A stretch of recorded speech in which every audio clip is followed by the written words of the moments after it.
What's on part? Grumpy Man Reviews. Here we are. Today we're going to be looking at the Comica wireless microphone. I haven't been sent this, bought it with all my own money. Yeah, so I hope it's good, because I hate wasting money. So let's get into it. Boom.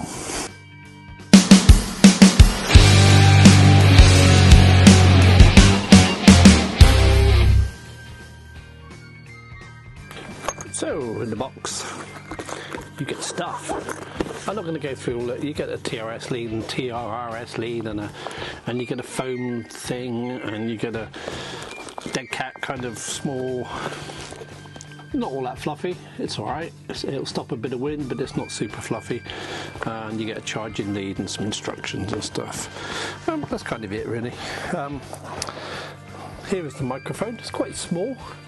I have been out and used it a couple of times. In a minute we'll get into the sound. It comes with a little shock mount you can put on top of your camera, which is quite useful, so you don't get a lot of handling noise. In fact, I'm going to stick it in there so we can not get a lot of handling noise. It's got a 75 cut and a 150 cut, which is quite useful, and it's got a little LED screen, which is even more useful, because you can see battery power and stuff. I don't know if you can see that from there, but it doesn't really matter. And you get a unit, which is the receiver unit, which goes on your camera. It's quite small, it's quite compact, it's quite short for a boom, gotta say. But yeah, I'm just going to. You also get a mic thing for a mic stand, so you can do one of that. So I'm not going to do that today. Like I said, I have been out with this. I've taken it out, I've used it. It's okay. The sound's quite good on it, which I'll show you in a minute. I've had it on a 75 cut, and I was recording outside with a dead cat and the foam over the top, and it's actually been quite good.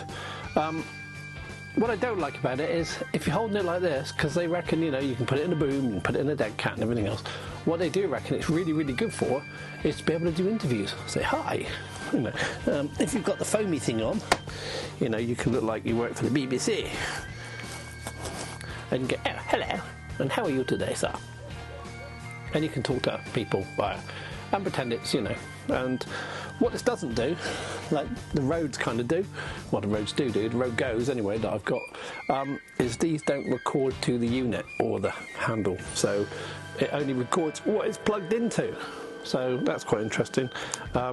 Useful feature to have on the Rode Goes, like a backup, just in case it all goes wrong.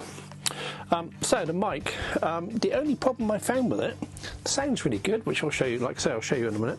The only thing I found with it is I was recording, I was talking, hello, how are you today? And putting it in people's faces. I found there's a controller on the bottom here, I don't know if you can see that, but it actually controls the gain. And I had it on about, I think I had it on about 5, which kind of worked okay for what I was doing. The problem was, when I was doing this and that, my back of my hand was turning the wheel. So I had to keep checking to make sure I hadn't turned it above 5, which I did constantly. So that's something to watch out for. Don't hold it too low that you keep turning this little gain knob here, because that is a proper pain in the ass. I wish it was a little bit stiffer, really, or even a click. I know you don't want it clicking when you're recording sound and you're altering it on the fly, but it could have been a little bit stiffer. But it's okay, you know, it does what it does. So I'm going to unplug this one now, then plug this in, and you can hear what sort of noise it makes.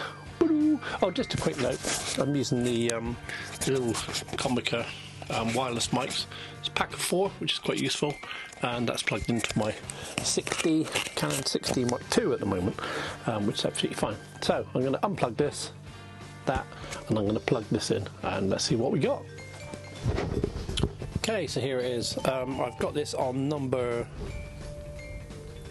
4 at the moment. I'm going to turn it up and down a minute to see what sort of effect it makes, and you'll be able to see on the video what it does. Let's have a look. That's on 4. If I put on 8, I'm sure it's kind of over the top now. Or if I hold it out here, it's probably not so bad. Let's put it back on 4. I don't find it has a lot of top end on this. I find it's quite bassy, but I don't mind that. I don't mind that at all. It sort of suits my needs as a filmmaker, and I do a lot with people, so it's kind of okay. It does the job. It's pretty sturdily built. I'm going to put the there's not much sound in here. It's a helicopter about 5 miles away. I'm going to put the 75 cut on. You should notice a little bit of difference, not a massive amount. Then I'm going to put the 150 cut off,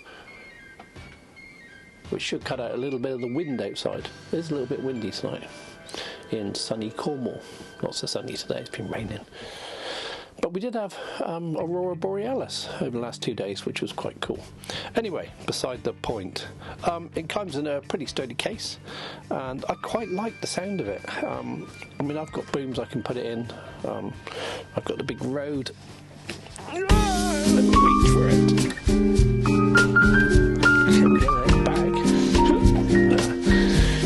This bad boy, which I can put this in if I want to. Not sure how it'll perform in there. I haven't tried it yet, but we will see. But overall, it's a good build. It says wireless, and it's okay. It does the job. Got to be careful of hand noise on it if you are a roving reporter in the street, because it will pick up hand noise, as you can hear. And again, like I said, mind you don't touch this wheel down here, the gain, because it will actually adjust when you're not looking. Overall, great little mic, sub 200 quid. Yeah, it's wireless, it does the job. Go get one, it's fine. Bye.